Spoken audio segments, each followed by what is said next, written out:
Amis des hacks en tout genre, bonjour. Le mot hack, ce mot anglo-saxon, désigne, enfin c'est devenu quelque chose qui est très courant dans le langage et qui désigne plusieurs choses. On peut le traduire hack par bidouillage, un hacker, un bidouilleur. C'est bien sûr dans le monde de l'informatique plutôt des pirates plus ou moins gentils. Et il y a une signification que j'aime bien dans le mot hack, qui est celle de détourner des objets pour les utiliser d'une façon différente, souvent en plus en les recyclant, ce qui leur donne une deuxième vie. Et c'est quelque chose que j'aime bien, que je pratique depuis très longtemps. Et je me suis dit, tiens, dernièrement, là, justement, je viens de faire un petit hack, et je me suis dit, tiens, ça pourrait être intéressant de le partager. Alors, pas forcément pour que vous fassiez le même, parce que déjà, on va voir que c'est pas très évident de trouver les matières premières, c'est des conditions un peu bizarres, mais surtout qu'on n'a pas forcément l'usage. L'idée, c'est que c'est en hackant qu'on devient hacker, et que c'est aussi en regardant les hacks des autres qu'on apprend. Et je pense que de partager toujours ce genre d'astuces, hein, c'est intéressant. Ça permet à chacun, après, d'adapter, de reprendre des idées pour faire ses propres hacks et tout ça. Alors, regardons ça. Malheureusement, j'ai du diabète. C'est quelque chose qui n'est pas forcément très agréable à vivre, mais c'est un fait. Et je dirais, à chaque chose, malheur est bon. Et plutôt que de se plaindre, il faut toujours essayer de trouver des opportunités dans les malheurs qu'on peut avoir. Et je vous avais montré il y a déjà quelques temps que j'avais déjà fait un hack quelque part en réutilisant ces stylos que j'utilisais avant pour m'injecter ma dose d'insuline. Et ça permet de se faire des sortes de micro-doseurs. Hein. Là, par exemple, celui-là, il est rempli avec de l'huile. Et on peut très facilement ici régler la dose et pouvoir comme ça déposer certains produits de façon très très précise. Alors, maintenant, malheureusement, au niveau du diabète, enfin, malheureusement et heureusement, j'ai un petit peu changé. J'utilise plus ces stylos, mais j'utilise, voilà, hein, une pompe à insuline comme ça. Bon, enfin, c'est pas le but de la vidéo, mais voilà, en gros, c'est un système une sorte de seringue automatique qui m'injecte automatiquement ma dose d'insuline en permanence. Et enfin, c'est plutôt un confort hein, par rapport au stylo. Et ça me donne de nouvelles aussi opportunités de hack. Alors, pourquoi? Parce que, en fait, il y a pas mal de gâchis avec ces pompes-là. Il faut les remplir. Hein. Moi, dans mon cas, je les remplis à peu près tous les 3 jours.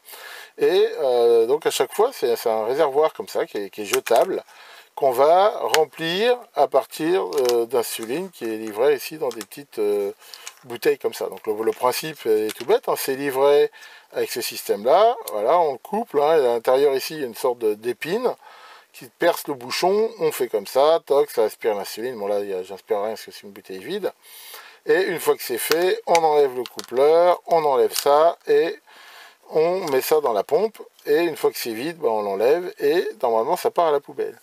Depuis toujours, moi j'aime pas jeter, donc je les ai gardés tous ces trucs-là. À raison de 1 tous les 3 jours depuis plusieurs années, vous imaginez que ça m'en fait un paquet.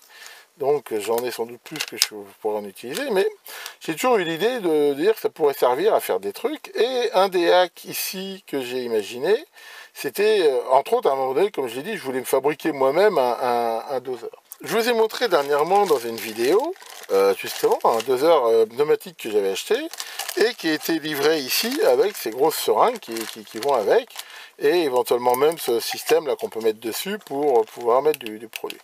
Alors, ça c'est vachement bien, ça marche très bien. Ça a plusieurs inconvénients. Le premier, je trouve que c'est beaucoup trop gros.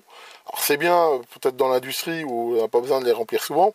Mais moi, personnellement, j'utilise souvent quand même des petites quantités de produits. Puis je trouve qu'à tenir, c'est vraiment pas pratique, c'est assez gros.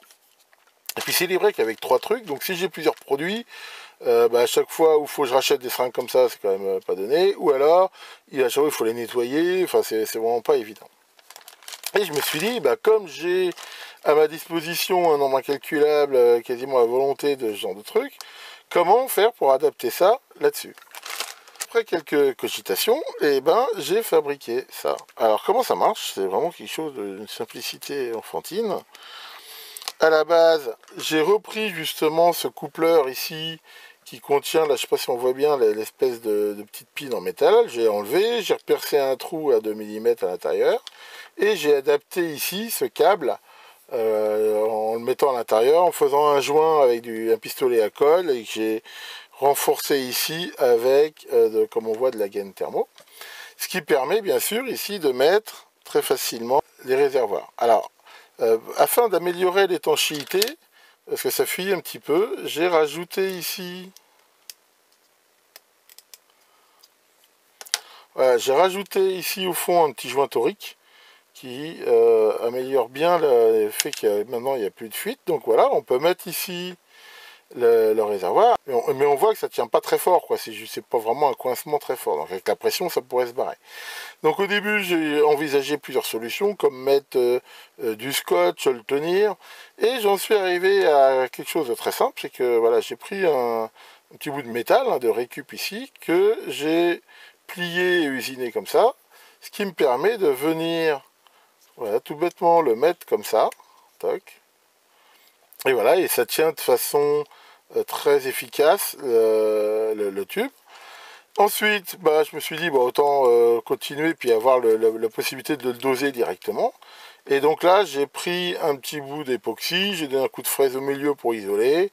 J'ai mis ici le connecteur avec que ça utilise des jacks et un petit bouton poussoir. Et voilà. Bon, j'ai remis après du vernis à ongles noir dessus pour protéger. Je vous ai déjà montré dans une vidéo tout ce qu'on pouvait faire avec ce vernis. Et voilà, ça fait un truc qu'on tient beaucoup plus facilement dans la main, que on peut utiliser avec comme ça des embouts. Hein. Ça par exemple c'est aussi un hack. J'avais acheté chez Noz un jour tout un lot d'aiguilles de vétérinaire comme ça pour un prix dérisoire, et en les recoupant là bah, ça fait ici aussi des embouts de tous les diamètres. Et bah voilà, c'est ça l'idée. Et maintenant, bah, des réservoirs comme ça, j'en ai plein, ce qui me permet de les remplir avec différents produits. Et bah, à la limite, je peux les reboucher et je peux les garder. Je suis pas obligé de nettoyer et tout à chaque fois. Alors voyons maintenant si ça marche bien en réel. Voilà, donc bah là, on va pouvoir essayer, je veux dire, en réel. Hein. Donc là, j'ai rempli ici la seringue avec du... Là, pour le coup, c'est enfin, de la vraie soudure en pâte hein, pour CMS. Et je vais faire un essai ici, donc bah, sur une feuille de papier pour essayer. Voilà, là on voit que ça marche plutôt très bien. Ça fait à chaque fois une quantité qui est fixe. Voilà.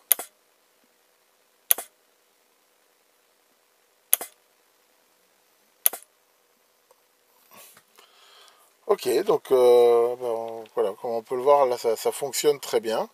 Et ben, je trouve que c'est quand même beaucoup plus pratique que les gros trucs. Hein. C'est plus petit. Bien, et ben voilà pour cette petite présentation. J'espère que ça vous aura intéressé. Et qu'est-ce qu'il y a, Maurice? Tu veux me dire quelque chose? Oui, qu'est-ce que tu me dis? Si c'est en hackant qu'on devient hacker, tu veux aller chez Nike.